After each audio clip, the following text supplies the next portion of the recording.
নমস্কার বন্ধুরা, আমি পূজা চলে এসেছি আজকে নতুন আরেকটা রান্না নিয়ে। আজকে রান্না করব চিংড়ি মাছ, পার্শে মাছ দিয়ে ওল। এখানে দেখো আমি মশলা বেটে নিয়েছি। পেঁয়াজ বাটা, জিরে বাটা, রসুন বাটা, আদা বাটা, কাঁচা লঙ্কা, শুকনো লঙ্কা একসাথে বাটা, তেজপাতা। কড়াইতে তেলটা দিয়ে দিয়েছি, ওলটা দিয়ে দেব। ওলটা আমি আগে ভেজে নেব।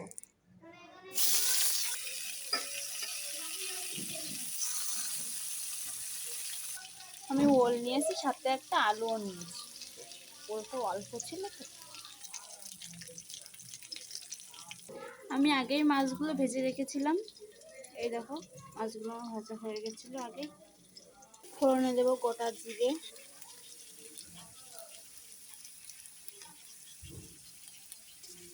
দুটো তেজপাতা। এবার অল্প অল্প করে মশলাগুলো সব দিয়ে দেবো। আদা বাটা,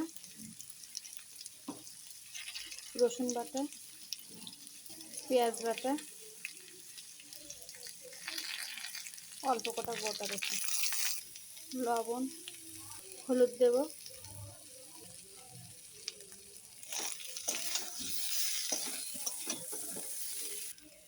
কাঁচা লঙ্কা, শুকনো লঙ্কা একসাথে বেটে রেখেছিলাম, সেটা দিয়ে দেবো। তেলটা দেবো একটু।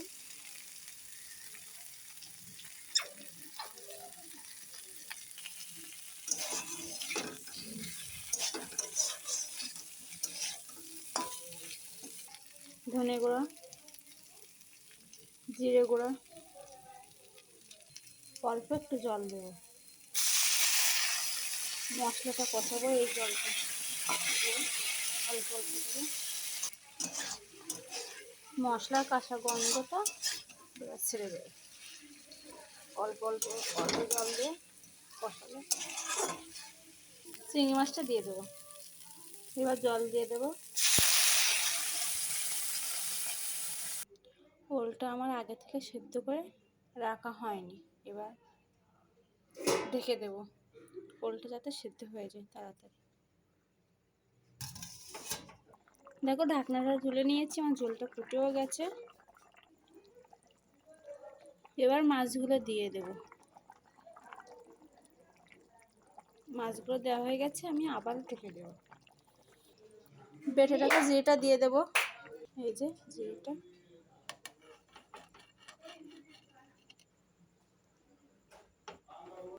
এই দেখো বন্ধুরা ওলটা আমার সেদ্ধ হয়ে গেছে আর তরকারিটা আমার হয়ে গেছে। এবার নামিয়ে নেব। কালারটা দেখো শুধু মাখো মাখো। ওপর দিয়ে একটু গরম মশলা দিয়ে দেবো। এই দেখো বন্ধুরা ফাইনাল লুকটা।